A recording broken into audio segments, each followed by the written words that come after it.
الحمد لله وكفى والصلاة والسلام على خاتم الأنبياء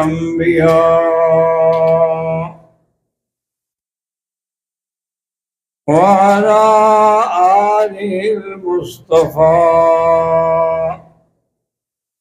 وعلى آله المجتبى وأصحابه النجبى. اللهم صل على سيدنا محمد النبي الأمي الهاشمي وعلى آله وأصحابه نجوم الهدى. أما بعد فقد قال الله تبارك وتعالى في القرآن المجيد والفرقان الحميد: أعوذ بالله من الشيطان الرجيم. بسم الله الرحمن الرحيم. فلما جن عليه الليل رأى كوكبا قال هذا ربي. فلما أفلت قال لا أحب الآفلين. قال النبي صلى الله عليه وسلم: لا تسجدوا للشمس ولا للقمر واسجدوا لله الذي كنتم به تعبدون. برادران اسلام، سب سے پہلے درخواست دعا اور اس کے بعد گزارش یہ ہے کہ میں کل سیدنا ابراہیم الخلیل علیہ السلام کے بارے میں عرض کر رہا تھا. حضرت خلیل علیہ السلام کو دو قوموں سے واسطہ پڑا. ایک قوم تو وہ تھی جو بت پرست تھی، بتوں کے پجاری تھے، بتوں سے اپنے بندروں کو سجایا ہوا تھا. اور ایک قوم آپ کے ماننے والوں میں وہ تھی جو سورج کی عبادت کرتی تھی. لیکن الحمدللہ ابراہیم الخلیل نے دونوں کا مقابلہ کیا. بتوں کے بارے میں آپ پڑھ چکے ہیں کہ آپ نے جا کے ان کو ٹکڑے ٹکڑے کر دیا، اور حتیٰ کہ بتوں کے مقابلے پر ان کے والد جو تھے ان کے نام میں اختلاف ہے. بعض کہتے ہیں ان کا نام آذر تھا، بعض کہتے ہیں طارق تھا. اور وہ بت بناتے تھے لکڑی کے اور پھر بیچتے تھے. ایک دن انہوں نے حضرت ابراہیم علیہ السلام کو بلایا کہ یہ میں نے بنایا ہے، میرا خدا ہے، اس کو لے جاؤ بازار میں، مارکیٹ میں فروخت کر کے پیسے لے آؤ. انہوں نے کہا اچھا. جب وہ باپ کی نظروں سے اوجھل ہوئے، انہوں نے اس خدا کے ٹانگ میں رسی ڈالی اور اس کو گھسیٹنا شروع کیا. کبھی میرے باپ کا رب بک رہا ہے، کوئی لینے والا ہو. اس طرح کون لیتا ہے جب اتنا بے ادبی کی جائے ان کے خدا کی. واپس آ گئے. کیا ہوا؟ انہوں نے کہا جی کیا ہو رہا تھا؟ میں نے رسی سے کھینچا ہوا تھا، کوئی لینے کے لیے تیار ہی نہیں ہوا. انہوں نے کہا تم نے بڑا اچھا عزت کی۔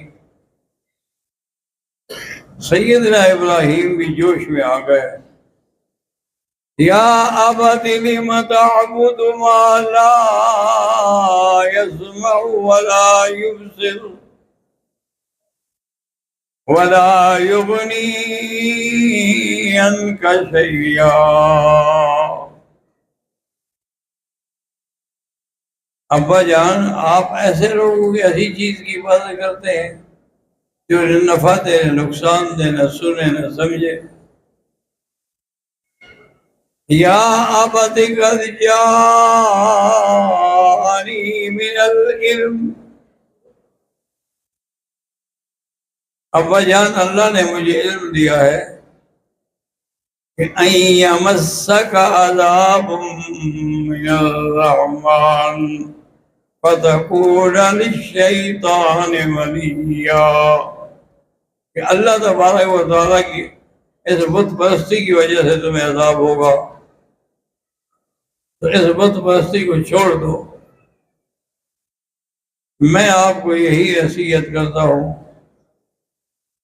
تو حضرت ابراہیم کے باپ بھی اس میں آ گئے، انہوں نے کہا ابراہیم لَأَرْجُمَنَّكَ وَاهْجُرْنِي مَلِيًّا، میں تمہیں پتھروں سے رجم کر کے گھر سے نکال دوں گا، نکل جاؤ میرے گھر سے۔ حضرت ابراہیم نے کہا کہ ٹھیک ہے، سلام علیک سأستغفر لك ربي إنه كان غفيا وأعتزلكم وما تدعون من دون الله۔ انہوں نے کہا ابا جان، میں بھی تمہیں بھی اور تمہارے معبودوں کو بھی سلام کہتا ہوں، اور میں دائماً تمہارے لیے دعا کرتا رہوں گا، باقی منظور کرنا نہ کرنا اللہ کے ہاتھ میں ہے۔ حضرت ابراہیم دعا کرتے رہے فاغفر لأبی انہ کان من الضالین، حتیٰ کہ یہ تو دنیا کی بات تھی نا، قیامت والے دن جب ابراہیم علیہ السلام دیکھیں گے کہ ان کا باپ جو ہے ایک بڑا گندے جانور کی شکل میں لایا جا رہا ہے، تو رو پڑے اور کہا کہ یا اللہ، تیرا تو وعدہ تھا کہ آپ اور آپ کے جو ساتھی ہیں ان کو رسوا نہیں کروں گا، ایو خزی من اب الابعد، اس سے بڑی رسوائی کیا ہوگی کہ اس کا باپ اس شکل میں لایا جائے۔ اللہ نے فرمایا ابراہیم میرے فیصلے نہیں بدلے کرتے، جہنمی ہی رہیں گے، لیکن ہم تمہاری اتنی رعایت کرتے ہیں کہ اس کی شکل بدل دی کہ پہچانا ہی نہ جائے کہ کون ہے۔ لیکن حضرت ابراہیم علیہ السلام ہمیشہ دعا کرتے رہے، حتیٰ کہ جب پتہ چلا کہ ابراہیم علیہ السلام کے والد مر گئے ہیں شرک میں، اب اللہ نے منع کر دیا کہ آج کے بعد پھر دعا نہ کرنا، کافر زندہ ہو، ہندو ہو، قادیانی ہو، سکھ ہو، اس کی زندگی میں دعا کی جا سکتی ہے کہ یا اللہ اس کو ہدایت دے دے، لیکن اگر وہ کفر پہ مر جائے تو پھر دعا کرنا منع ہے۔ وَمَا كَانَ اسْتِغْفَارُ إِبْرَاهِيمَ لِأَبِيهِ إِلَّا عَن دَعْوَةٍ إِيَّاهُ فَلَمَّا تَبَيَّنَ لَهُ، جب پتہ چل گیا وہ تو مر گیا ہے، أَنَّهُ تَبَرَّأَ مِنْهُ، انہوں نے کہا آج کے بعد میں بری ہوں، میں ان کے لیے اب دعا نہیں مانگوں گا چونکہ وہ شرک میں مر گئے ہیں۔ تو حضرت ابراہیم علیہ السلام کو یعنی بتوں سے، بت گھروں سے، اپنے والدین سے مقابلہ کرنا پڑا، اور ایک دوسری قوم یہ تھی جو سورجوں کی عبادت کرتی تھی۔ اور فرمایا اللہ کے بندے، یہ تم کیا کرتے ہو؟ انہوں نے کہا یہ خدا ہے ہمارا، کیا کرتے ہیں؟ فَلَمَّا جَنَّ عَلَيْهِ اللَّيْلُ رَأَىٰ كَوْكَبًا قَالَ هَٰذَا رَبِّي فَلَمَّا أَفَلَ قَالَ لَا أُحِبُّ الْآفِلِينَ۔ جب وہ سورج ایک ستارے میں سے ایک سب سے بڑا ستارہ جس سے سمت معلوم کی جاتی ہے دیکھا، فرمایا اچھا یہ تمہارا خدا ہے؟ انہوں نے کہا اچھا ٹھہرو، تھوڑی دیر کے بعد وہ تو ختم ہو گیا تھا۔ انہوں نے کہا وہ کہاں گیا خدا تمہارا؟ انہوں نے کہا ہمارا خدا تھا چھپ تو جاتا ہے۔ انہوں نے کہا جو چھپ جاتا ہو خدا تو نہیں ہوتا۔ فَلَمَّا رَأَى الْقَمَرَ بَازِغًا قَالَ هَٰذَا رَبِّي فَلَمَّا أَفَلَ قَالَ لَئِن لَّمْ يَهْدِنِي رَبِّي لَأَكُونَنَّ مِنَ الْقَوْمِ الضَّالِّينَ۔ اب چاند نکلا تو انہوں نے کہا کہ یہ ہمارا خدا ہے۔ اب جب ڈوب گیا انہوں نے کہا اچھا ہوا کہ میں نے تمہاری بات نہیں مانی، ورنہ میں بھی تمہاری طرح گمراہ ہو جاتا۔ اب جب سورج نکلا اور پوری آب و تاب کے ساتھ نکلا، جب دیکھا تو کہا کہ اچھا یہ خدا ہے۔ فَلَمَّا أَفَلَتْ قَالَ يَا قَوْمِ إِنِّي بَرِيءٌ مِّمَّا تُشْرِكُونَ۔ جب وہ سورج بھی ڈوب گیا تو ایک بات یاد رکھیں کہ بعض علماء نے لکھا ہے کہ ھذا ربی اکبر، ھذا ربی اکبر، یہاں حمزہ استفہام مقدر ہے۔ ھذا ربی، کیا یہی میرا خدا ہے؟ ھذا ربی، کیا یہی میرا خدا ہے؟ ھذا ربی، کیا میرا یہی خدا؟ یہاں حمزہ استفہام مقدر ہے، ورنہ اللہ کا ابراہیم یہ نہیں کہہ سکتا کہ یہ بھی خدا ہو سکتے۔ تو بہرحال اللہ تبارک و تعالی نے دونوں مقامات پر سیدنا خلیل کو کامیابی دی۔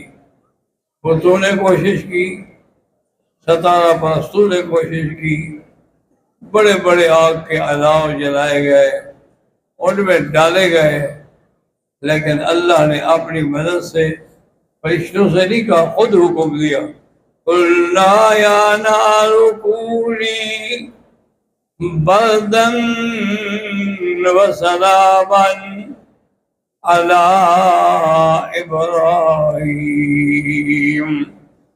مفسرین نے لکھا ہے کہ یہ بھی اللہ کی رحمت ہے کہ اللہ نے آگ کو حکم دیا کہ ابراہیم پہ ٹھنڈی ہو جائے۔ اگر ابراہیم کا نام نہ لیتی تو پوری دنیا کی آگ ٹھنڈی ہو جاتی، کیونکہ حکم تھا بردن سلامن، لیکن جب آ گیا علی ابراہیم تب پابند ہو گئی، کبھی صرف ابراہیم پر ٹھنڈا رہنا ہے۔ آپ کا والد جو تھا نا آذر یا طارق، آخر باپ تو ہے نا، وہ آگ کے الاؤ کے پیچھے چھپ کے کھڑا رہتا، کبھی درخت میں چڑھ جاتا، دیکھو تو صحیح میرے بیٹے کا کیا بنا۔ اللہ نے حکم دیا فرشتوں کو کہ آگ کے پردے ہٹا دو، آگ کے پردے ہٹائے گئے، دیکھا ابراہیم تو شان و شوکت سے بیٹھے ہیں اور جنت کے کھانے کھا رہے۔ کہا نعم الرب رب ابراہیم، رب تو تیرا ہے ابراہیم، ہم تو جخ مارتے رہے کہ اللہ کے سوا غیروں کو ہم نے خدا بنا رکھا۔ تو دعا کریں اللہ ہمیں بھی صحیح عقیدہ رکھے اور ہماری ظاہری باطنی بیماریاں دور کر۔